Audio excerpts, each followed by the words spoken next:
The Galactic Council had existed for over 40,000 years. In that time, 17 species had risen to the stars, built their empires, and joined the great community of spacefaring civilizations. They had seen wonders beyond counting. They had witnessed the birth of artificial suns and the careful destruction of rogue planets.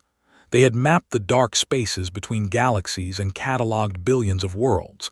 Nothing surprised them anymore, or so they believed.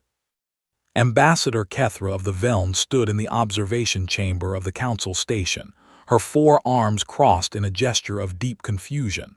Through the transparent walls, she watched the human vessel drift closer. It was not the first human ship she had seen. In the 3 decades since humanity had made first contact, she had observed many of their vessels. But this one was different. This one made no sense. "What am I looking at?" she asked the Cal-3 scientist beside her. Senior researcher Mollux adjusted his optical implants and ran another scan. His species had been building starships for 12,000 years. His family had designed vessels for the last 400 generations. He considered himself an expert in every form of space travel known to the galaxy. Yet the readings before him refused to make sense. "I do not know," he admitted. The words felt strange in his mouth. He had never spoken them before about any ship. "The propulsion system appears to operate on principles I cannot identify. The power readings suggest an output that should be physically impossible given the size of the reactor. And the hull," he paused, running the scan again. "The hull material does not correspond to any known alloy or composite in our databases." The ship was called the Perseverance, and it had arrived at the council station 3 hours ago. Its captain had sent a polite message requesting permission to dock and attend a routine meeting about trade agreements. Nothing about the message had been unusual, but everything about the ship was. Ambassador Kethra turned away from the window and walked toward the meeting chamber. She had studied humans extensively since their arrival in galactic society. They were a young species, barely 3 centuries into their space age. By all standard measures, they should have been technologically inferior to the council species by a factor of thousands. Their homeworld was unremarkable. Their biology was nothing special. Their history was filled with the same wars and struggles that every species endured on its path to the stars. And yet, the humans had done something that no other species had ever done. They had looked at the established technologies of the galaxy, the tried and true methods that had served 17 civilizations for millennia, and they had said no, not good enough. We can do better. The meeting chamber was already filling with representatives from a dozen species. Kethra took her place at the curved table and waited. The human delegation arrived precisely on time. Their leader was a woman named Captain Sarah Chen, commander of the Perseverance. She was shorter than Kethra by half a meter, with dark hair streaked with gray and eyes that seemed to miss nothing. "Thank you for receiving us," Captain Chen said, taking her seat. "I understand there has been some interest in our vessel." Interest was a mild word for it. Since the Perseverance had arrived, every sensor on the station had been focused on it. Researchers from 6 species had requested permission to study it. 3 governments had already made offers to purchase the design specifications. All had been politely declined. "Your ship is unusual," said High Coordinator Brentel, leader of the council session. His species, the Morathi, had been the first to achieve faster-than-light travel. They considered themselves the elder statesmen of galactic civilization. "We have been unable to determine how it functions." Captain Chen smiled. It was a small expression, barely visible, but Kethra had learned to read human faces. There was pride there, but also something else. Amusement, perhaps, or satisfaction. "The Perseverance is a 4th-generation deep space exploration vessel," the captain explained. "It was built at the Armstrong shipyards in lunar orbit, using materials developed by our research institutions over the past 60 years. 60 years, researcher Mollux leaned forward. "You have developed these technologies in only 60 years. The foundational work began earlier, Captain Chen admitted. But yes, the practical applications have been refined in approximately that time frame. A murmur ran through the chamber. The Calthri had spent 800 years developing their current propulsion systems.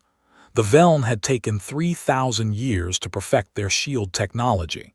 The idea that humans had created something entirely new in a mere 6 decades was almost offensive. Perhaps you could explain the basic principles, High Coordinator Brentel suggested, for the sake of understanding. Captain Chen nodded and gestured to one of her officers, a young man with the insignia of the Engineering Corps on his uniform. He stood and activated a holographic display. The Perseverance uses what we call an asymmetric field drive, the engineer began. Instead of pushing against spacetime in a uniform manner, like traditional faster-than-light systems, we create controlled imbalances in the quantum vacuum that allow us to essentially fall in the direction we want to travel. Kethra watched the other delegates as the explanation continued. Their expressions ranged from confusion to disbelief. The concepts the human was describing did not match anything in their scientific frameworks. It was as if he was speaking a completely different language, one that used familiar words but gave them entirely new meanings. Impossible, Mollux finally said. What you are describing would require manipulating the quantum vacuum on a scale that our mathematics indicates cannot be achieved. The energy requirements alone would exceed the output of a medium-sized star. The human engineer smiled. With respect, senior researcher, your mathematics is based on certain assumptions. We found ways to work around those assumptions. Work around them, Mollux's voice rose. These are not assumptions. These are fundamental laws of physics. They were fundamental laws, Captain Chen said quietly, until we found the exceptions. The meeting continued for 3 more hours, but Kethra stopped paying attention to the technical discussions after the first hour. Instead, she watched the humans. She watched how they answered questions with patience but without condescension. She watched how they deflected requests for detailed specifications with polite refusals. She watched how they looked at each other with small smiles and knowing glances whenever an alien scientist declared something impossible. After the meeting ended, she approached Captain Chen. "May I ask you something directly?" Kethra said. The captain nodded. "Of course, Ambassador." "How did you do it? Truly, your species is so young. You should be learning from us, not teaching us. Yet you have built something that we cannot even begin to understand." Captain Chen was silent for a long moment. When she spoke, her voice was thoughtful. "When we first made contact with the galactic community, we were excited. We thought we would learn so much from species who had been traveling the stars for thousands of years. And we did learn. We learned about your history, your cultures, your achievements. But we also noticed something strange." "What did you notice?" "You stopped," Captain Chen said. "All of you, every species in the council. At some point you decided you had reached the peak. Your technologies were good enough. Your ships were fast enough. Your weapons were powerful enough. You stopped asking what comes next." Kethra wanted to argue, but she found she could not. The captain was right. The Veln had used the same shield technology for 8,000 years. The Calthri still flew ships based on designs that were older than human civilization. Why improve something that worked? "We do not stop," Captain Chen continued. "It is not in our nature. Even when something works, we ask if it can work better. Even when the math says something is impossible, we ask what if the math is wrong. We break things to understand them. We fail 1,000 times to succeed once, and we never, ever accept that we have reached the limit." She looked out the window at the Perseverance, floating in the darkness. "That ship is not our best work," she said. "It is simply our best work so far. In 10 years it will be obsolete. In 20 years our children will look back at it the way we look at sailing ships, and in 100 years," she smiled, "in 100 years who knows what we will have built." Kethra felt a chill run through her body.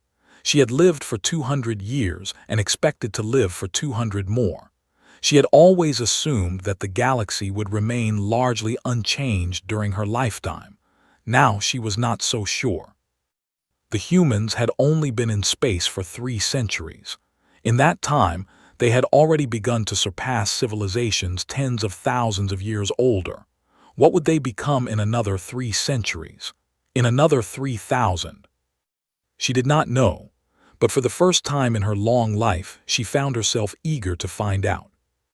6 months after the Perseverance visit, the Galactic Council formed a special committee to study human engineering. They called it the Human Technology Assessment Group, but everyone knew its real purpose. They wanted to understand how humans thought. They wanted to know why human engineers could create things that alien scientists could not comprehend. Senior researcher Mollux was appointed to lead the committee. It was both an honor and a punishment. An honor because it recognized his expertise.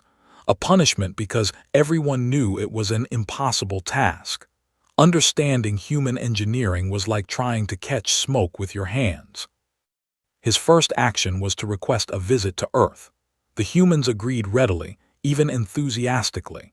They seemed genuinely pleased that other species were interested in their work. This puzzled Mollux. In his experience, technological advantages were guarded jealously. The Calthri had kept their shield frequencies secret for millennia. The Morathi still refused to share certain aspects of their faster-than-light technology, but the humans welcomed visitors with open arms. The transport delivered Mollux and his team to the Armstrong shipyards in lunar orbit. It was here that the Perseverance had been built, along with dozens of other vessels that made Galactic Council engineers weep with confusion. A human guide named Dr. Maya Patel met them at the docking bay. "Welcome to Armstrong," she said warmly. "We are excited to show you around. I should warn you, though, our methods can be a bit chaotic." Chaotic was an understatement. The shipyard was unlike anything Mollux had ever seen. Calthri construction facilities were models of order and precision. Every tool had its place. Every worker knew their exact role.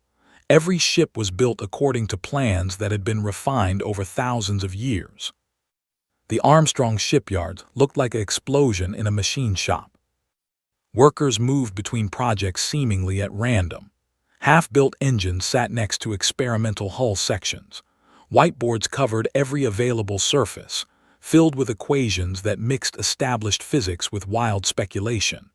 In one corner, a group of engineers argued loudly about something called quantum foam manipulation. In another, a young technician was taking apart a perfectly functional power system just to see how it worked. "This is how you build starships?" Mollux asked, unable to hide his disbelief. Dr. Patel laughed. "This is how we discover how to build starships. The actual construction happens in the assembly bays, but the innovation happens here."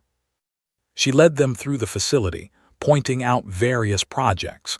Most of them made no sense to Mollux. The humans seemed to be working on a dozen different approaches to the same problems, with no coordination between teams. "Is this not inefficient?" he asked. "Would it not be better to focus your resources on the most promising approach?" "You would think so," Dr. Patel agreed. "But we have found that breakthroughs often come from unexpected directions. If we only pursued what seemed promising, we would miss the discoveries that seemed impossible until someone stumbled onto them." They stopped at a large observation window overlooking one of the assembly bays. Inside, a ship was taking shape. It was smaller than the Perseverance, but its design was even stranger. The hull seemed to shimmer, as if it was not entirely solid. "What is that?" Mollux asked. "The Pioneer," Dr. Patel said. "Our first attempt at phase shift technology." Phase shift. The ship can partially shift into an adjacent dimension during travel. It reduces the effective mass to near zero, which means the energy requirements for acceleration drop by a factor of several million. Mollux stared at her. "That is impossible." Dr. Patel smiled. It was the same smile he had seen on Captain Chen's face months ago. We hear that a lot. Over the following weeks, Mollux and his team studied everything they could access. The humans were remarkably open about their work. They shared research papers, allowed observation of experiments, and answered questions patiently. But no matter how much information they gathered, the Cal-3 scientists could not replicate what the humans were doing. The problem was not a lack of information. It was a lack of understanding. Human engineering did not follow logical progressions. It jumped from problem to solution in ways that seemed almost random. A breakthrough in materials science would suddenly enable advances in propulsion. A failed experiment in one field would inspire a success in another. The connections between discoveries were invisible to anyone who had not been part of the process. One evening, Mollux sat in his temporary quarters reviewing the day's notes. He was frustrated and tired. His preliminary report to the council was due in 2 weeks, and he had nothing useful to say. Human engineering remains unexplained. Methods appear chaotic but produce results. Recommend continued observation. That would not satisfy the council at all. A knock came at his door. He opened it to find Dr. Patel standing in the corridor. "I hope I am not disturbing you," she said. "I noticed you seemed troubled today. I thought perhaps we could talk." Mollux hesitated, then stepped aside to let her in. "I am troubled," he admitted. "I have studied your methods for weeks, and I understand them less than when I arrived." Dr. Patel sat down across from him. "May I ask you something? When the Cal-3 first developed faster than light travel, how did they do it?" "Our ancestors built on the work of the Morathi," Mollux said. "They shared their technology with us, and we refined it over generations." "And the Morathi, how did they develop it?" "They were the first. They discovered the principles through careful, methodical research over thousands of years." Dr. Patel nodded. "And how long has galactic civilization used essentially the same principles?" Mollux thought about it. The basic concepts had not changed in 40,000 years. There had been refinements, improvements, optimizations, but the fundamental approach remained the same. "A very long time," he admitted. "When we made first contact," Dr. Patel said, "we studied your technology carefully. We learned everything we could. And then we asked a question that, as far as we can tell, no one had asked in 40,000 years." "What question?" "What if there is a completely different way to do this?" Mollux stared at her. The question seemed almost childish in its simplicity. Of course, the established methods were the right methods. They had been developed by the greatest minds in galactic history. They had been tested and proven over millennia. "And yet, we are not smarter than you," Dr. Patel continued. "We are not more advanced. We simply have a different relationship with failure. In our history, we have tried countless things that did not work. We have pursued ideas that seemed ridiculous. We have been wrong more times than we can count. But every failure teaches us something. Every wrong path shows us where the right paths might be." "But your resources," Mollux protested, "the waste must be enormous." "It is. By your standards, we are terribly inefficient. We spend 10 times the effort to achieve results that, by conventional paths, would take twice as long. But sometimes, that extra effort leads us to places that no conventional path could ever reach." She stood to leave. The Perseverance's drive system came from a failed experiment in quantum computing. The hull material was discovered by accident when a researcher mixed the wrong compounds. Our best weapons system was invented by a student who was trying to solve a completely unrelated problem. At the door, she paused. "You asked how we do it. The answer is that we do not know what we cannot do, and so we try everything, succeed at some things, and occasionally stumble onto something that changes everything." After she left, Mollux sat alone for a long time. He thought about his own education, his own research, his own assumptions. He had been taught that certain things were impossible. that the laws of physics set limits that could not be broken, that the proven methods were proven because they worked. But the humans had never been taught those lessons. They did not know what was impossible, and so they kept trying things that could not work until occasionally, impossibly, they did. His report to the council would need to be very different than he had planned. 3 years after Moloch's report, the galaxy faced a crisis that no one had anticipated. A spatial anomaly appeared at the edge of explored space, growing at an exponential rate. It consumed everything in its path: stars, planets, even light itself. The Council's best scientists studied it and reached a terrifying conclusion. Within 50 years, the anomaly would engulf half the galaxy. Within 100, it would destroy everything. The Council convened an emergency session. Representatives from all 17 species gathered to hear the findings and discuss solutions. The mood was grim. The Morathi scientists presented their analysis with expressions of barely concealed despair. The anomaly is self-sustaining, the lead researcher explained. It feeds on the matter and energy it consumes, growing stronger with each passing day. Our models suggest no known technology can stop it or even slow its expansion. What about containment? High Coordinator Brentel asked. The energy required to contain an anomaly of this size would exceed the combined output of every power source in the galaxy. It is simply not possible. A heavy silence fell over the chamber. Ambassador Kethra looked around at her colleagues. Some were angry, some were afraid. Many seemed to have already accepted defeat. This was how galactic civilization would end, not with a war or a catastrophe they could fight against, but with a cosmic event that simply could not be stopped. Then the human delegation requested permission to speak. Admiral James Okafor stood. He was an older man, his hair gray and his face lined with the marks of a long career, but his eyes were sharp and his voice was steady. "We have been studying the anomaly as well," he said. "Our findings are similar to yours. The anomaly cannot be stopped by any conventional means." "Then why are you speaking?" a Cal-3 delegate demanded. "To confirm our doom?" "No," Admiral Okafor said, "to propose an unconventional solution." He activated a holographic display. It showed the anomaly, a swirling mass of darkness surrounded by dying stars. Then the image shifted to show a ship, but it was unlike any ship Kethra had ever seen. It was massive, larger than some space stations. Its design was angular and aggressive, covered with devices she could not identify. "This is the Prometheus," Admiral Okafor said. "We have been building it in secret for the past 18 months, since we first detected the anomaly." Murmurs ran through the chamber. The humans had known about the threat for 18 months and had not shared the information.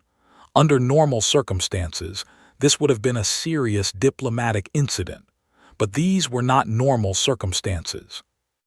"We apologize for the secrecy," the Admiral continued. "We needed time to develop a response. We could not risk panic or interference while we worked." "What can this ship do?" Coordinator Brentel asked. "The Prometheus is designed to enter the anomaly and collapse it from within." The chamber erupted. Scientists shouted objections. Diplomats demanded explanations. Several delegates rose from their seats in agitation.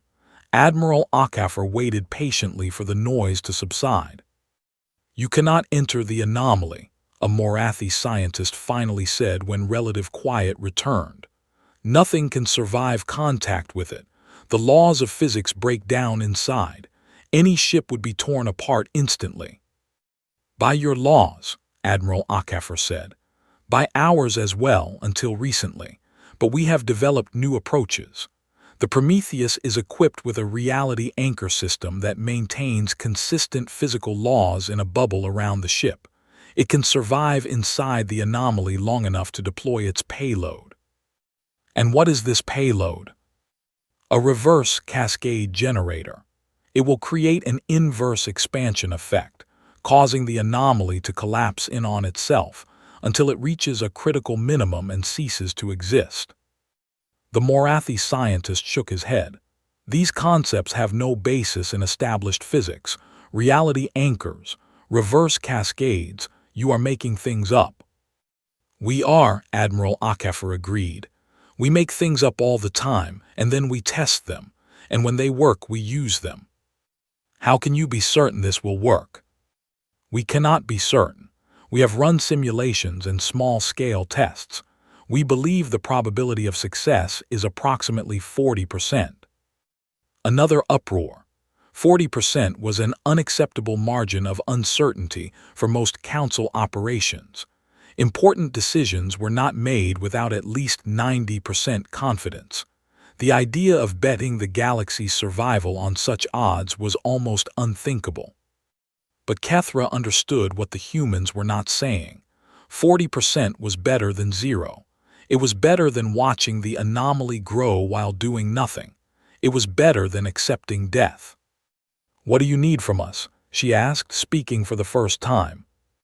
Admiral HFY turned to her. "The Prometheus requires more power than we can generate alone. We need every species to contribute their most advanced energy systems. We also need the Council's best pilots and engineers to supplement our crew.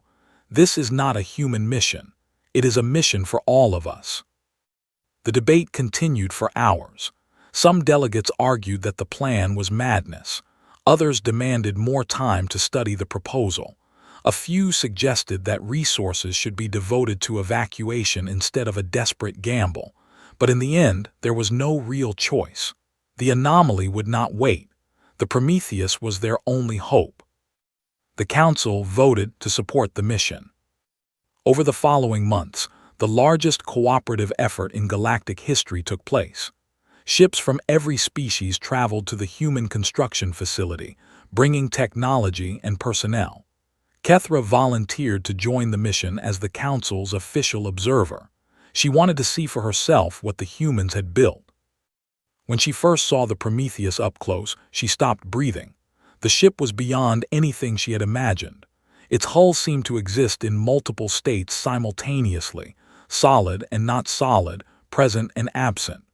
Strange energies crackled across its surface. The very space around it felt wrong, as if reality was bending to accommodate something that should not exist. "Beautiful, is it not?" said a voice behind her.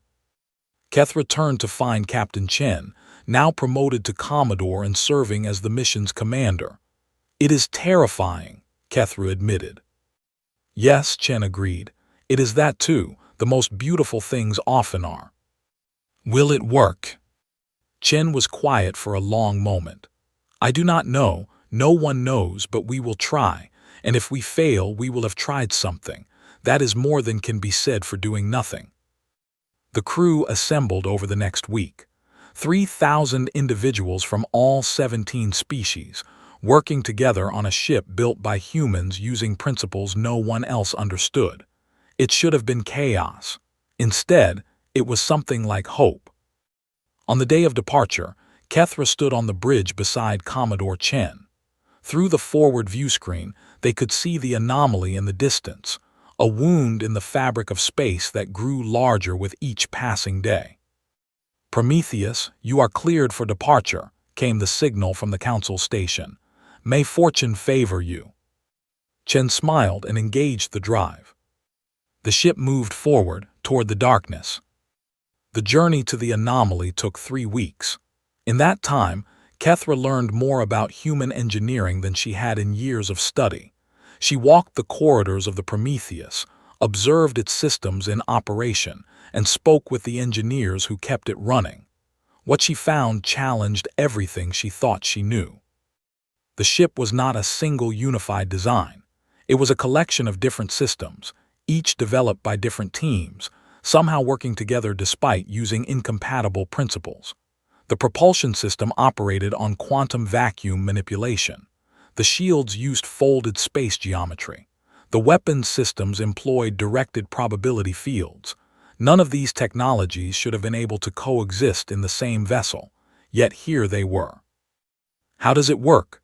Kethra asked Chief Engineer Marcus Cole, a gruff human with permanently oil-stained hands. Honestly, Cole shrugged, we are not entirely sure. We know each individual system works. We know they work together when we put them in the same ship, but we do not have a complete theory explaining why. That is a project for the physicists after we get back.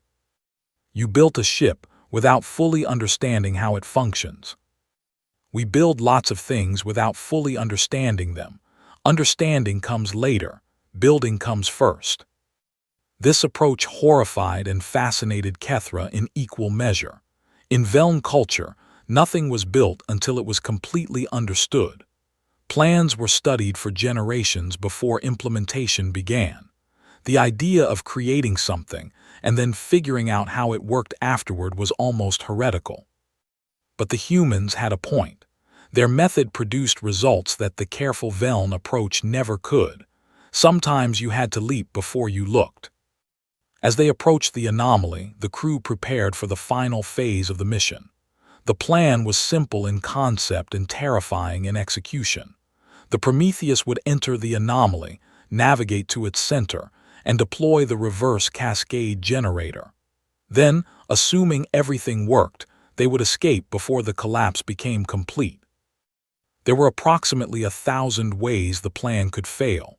The reality anchor might not hold. The anomaly center might not be where they calculated. The generator might not function as designed. The ship might not be able to escape in time. Each risk had been analyzed and accepted. There was no alternative. On the morning of the approach, Commodore Chen addressed the crew. "In a few hours we will enter the anomaly," she said. Her voice was calm, almost conversational. "I will not lie to you. Many things could go wrong. We may not survive, but every person on this ship volunteered for this mission knowing the risks. Every species in the galaxy contributed to our effort. Whatever happens today, we will face it together." She paused, looking around at the mixed crew. Humans stood beside Calthri. Veln worked alongside Morathi. Species that had competed and occasionally fought for millennia now shared a single purpose. "I am proud to serve with all of you," Chen continued. "Whatever our differences, today we are one crew, one mission, one hope. Let us show the galaxy what we can do when we work together." The Prometheus approached the boundary of the anomaly. On the viewscreen, the darkness grew until it filled the entire frame. Strange lights flickered at its edge, the death throes of matter being consumed. The temperature readings became meaningless. The radiation sensors showed values that should have been impossible. "Reality anchor activated," announced the system's operator. "All readings nominal within the bubble." "Take us in," Chen ordered. The ship crossed the threshold. Kethra had expected chaos. She had expected the ship to shake, for alarms to sound, for the crew to struggle against overwhelming forces. Instead, there was an eerie calm. Inside the reality anchor's protection, the laws of physics continued to function normally. Outside, visible through sensors that should not have been able to operate, reality itself was coming apart. She saw space and time twist into impossible shapes. She saw colors that had no names and heard sounds that existed in dimensions her ears could not perceive. It was beautiful and horrible and absolutely unlike anything in her experience. "Distance to center, 15,000 kilometers," reported the navigator. "ETA at current speed, 4 minutes. 4 minutes, the longest 4 minutes of Kethra's life. Warning lights began to flash. The reality anchor was straining against forces it had never been designed to withstand. Power consumption climbed toward critical levels. The hull groaned with stress that no known material should have been able to endure. "Reality anchor efficiency dropping," the system's operator announced. 60%, 55-50. "Divert power from non-essential systems," Chen ordered. Lights dimmed throughout the ship as every available watt was redirected to the anchor. The temperature dropped as heating systems shut down. Even life support was reduced to minimum levels. Anchor efficiency stabilizing at 45%. We can maintain this for approximately 2 more minutes. Distance to center: 5,000 kilometers, 1 minute 30 seconds. It was going to be close, too close. Kethra found herself gripping the edge of her console. Around her, she saw the same tension in every crew member, regardless of species. They were all equally afraid. They were all equally determined. Distance 2,000 kilometers, 30 seconds. Prepare the generator for deployment. Generator armed and ready. Distance 500 kilometers, 10 seconds. Anchor efficiency critical, 30% and falling.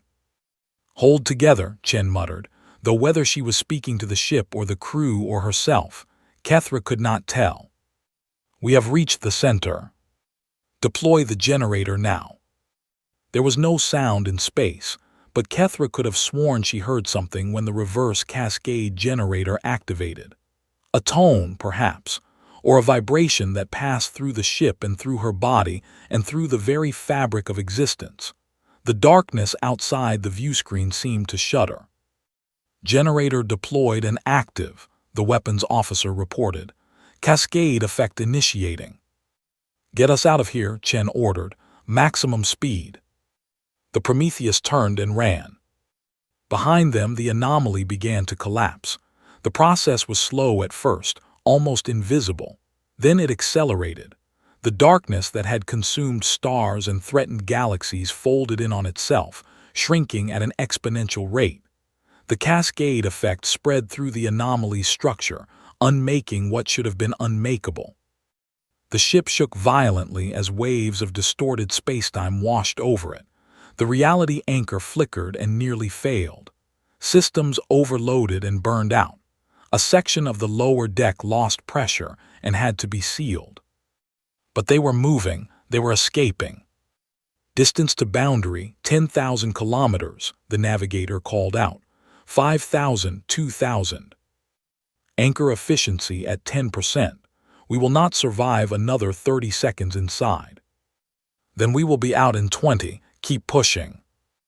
The boundary of the anomaly loomed ahead, a wall of twisted light marking the edge of normal space. Beyond it, the stars waited. Safety waited. The Prometheus crossed the boundary with seconds to spare. Behind them, the anomaly continued to collapse. Within an hour, it had shrunk to a fraction of its original size. Within a day, it was gone. The threat that had promised to destroy galactic civilization simply ceased to exist. On the bridge of the Prometheus, the crew cheered.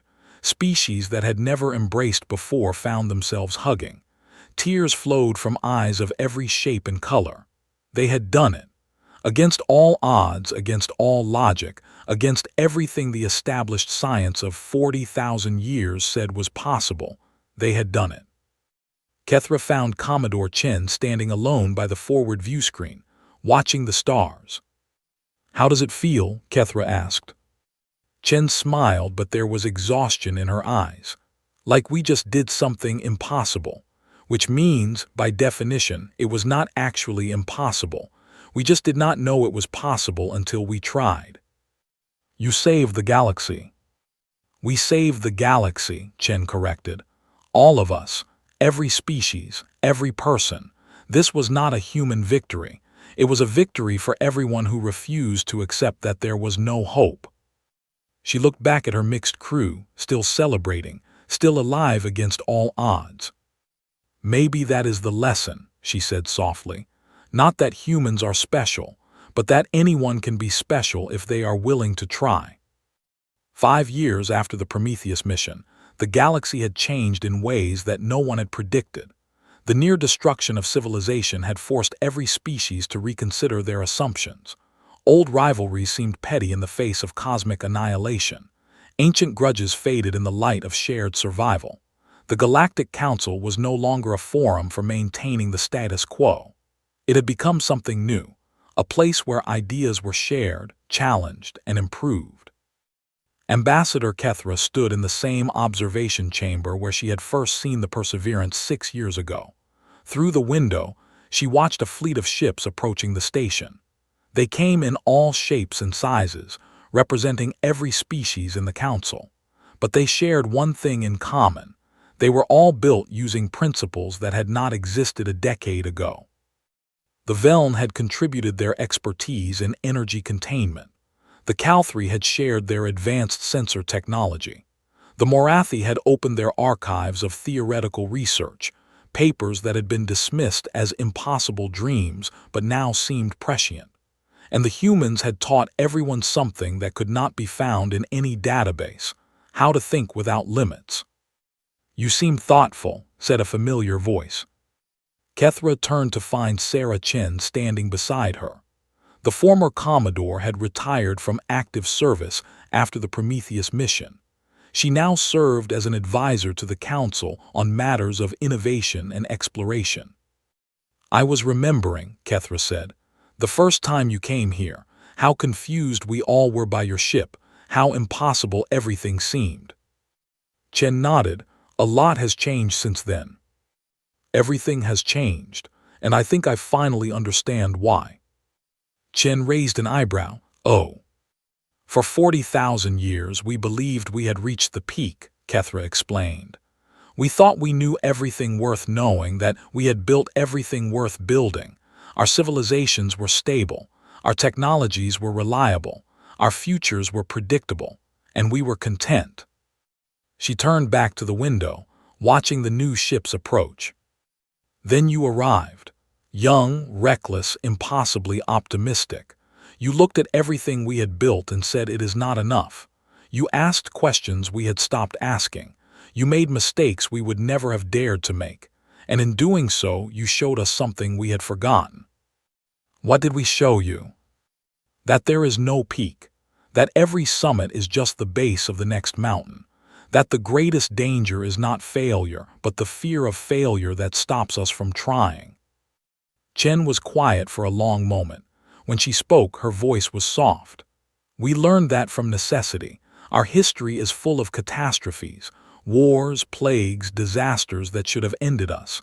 Every time we survived by adapting, by changing, by refusing to accept that our situation was hopeless. It was not wisdom, it was desperation." "Perhaps," Kethra agreed, "but desperation can become determination, and determination can become habit. Your species turned survival into innovation. You made progress a way of life." The fleet had reached the station now. Ships docked at ports around the Great Ring. Crews of mixed species disembarked, heading to meetings and workshops and laboratories where they would share ideas and challenge assumptions and push the boundaries of the possible. "The Council has approved the Horizon Initiative," Chen said. "Did you hear?" Kethra nodded. The Horizon Initiative was the most ambitious project in galactic history. A fleet of specially designed ships would travel to the edge of the galaxy and then beyond, into the vast intergalactic void. They would explore the darkness between galaxies, seeking new resources, new knowledge, new possibilities.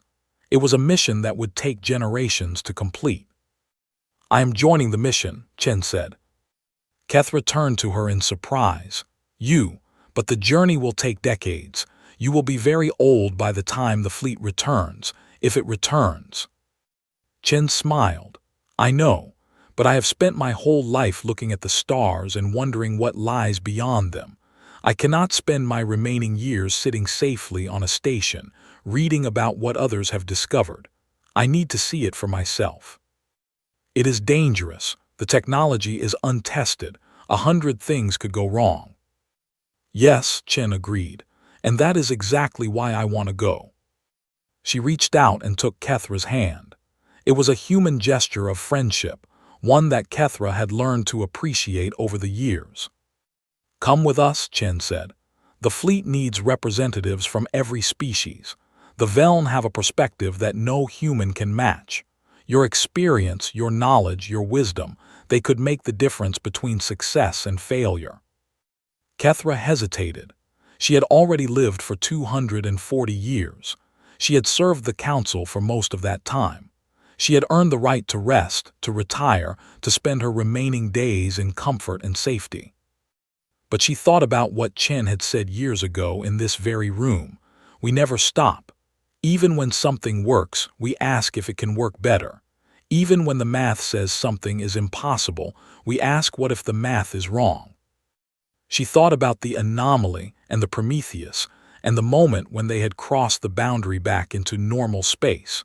She thought about the feeling of doing something that should have been impossible. She wanted to feel that again. "Yes," she said, "I will come with you." Chen's smile widened. "I was hoping you would say that." 6 months later, the Horizon fleet launched from the Council Station. 12 ships, crewed by thousands of individuals from all 17 species, set course for the galactic rim. They carried with them the best technology the galaxy had ever produced, a combination of ancient wisdom and human innovation that represented everything the Council had learned to become. Kethra stood on the bridge of the flagship, looking out at the stars. Beside her, Chen gave the order to engage the new drive system, a technology that combined Veln energy containment with human quantum manipulation and Cal-3 sensor guidance. The ship leaped forward, faster than anything the galaxy had ever seen. Behind them, the galaxy shrank to a spiral of light. Ahead, the void stretched endlessly, full of mysteries waiting to be discovered. "What do you think we will find?" Kethra asked. Chen shrugged. "I have no idea, that is the point." Kethra laughed. It was a sound she made more often now than she had in her first 200 years of life. The humans had taught her that too, how to laugh at uncertainty, how to find joy in the unknown, how to embrace the future without fear. "You know," she said, "when your species first arrived, we thought you would be students. We thought we would teach you everything we knew, and you would be grateful for our wisdom. And instead you became our teachers, not because you knew more than us, but because you never stopped wanting to know more. You reminded us what it means to be curious. You reminded us what it means to dream." Chen turned to face her. "We did not do it alone. Every breakthrough we made was built on foundations that your species and others laid over millennia. We could not have reached the stars without the paths you blazed. We simply asked what lay beyond the paths. And now we ask together." "Now we ask together," Chen agreed. The fleet continued into the darkness, carrying the hopes and dreams of a galaxy that had learned to hope and dream again. They did not know what they would find. They did not know if they would succeed, but they knew one thing with absolute certainty. They would try. And in trying, they would discover possibilities that no one had ever imagined. Because that was what humanity had taught the galaxy. Not how to build impossible ships or solve impossible problems, but how to believe that impossible was just another word for not yet. The stars awaited. And they would not stop until they had explored them all.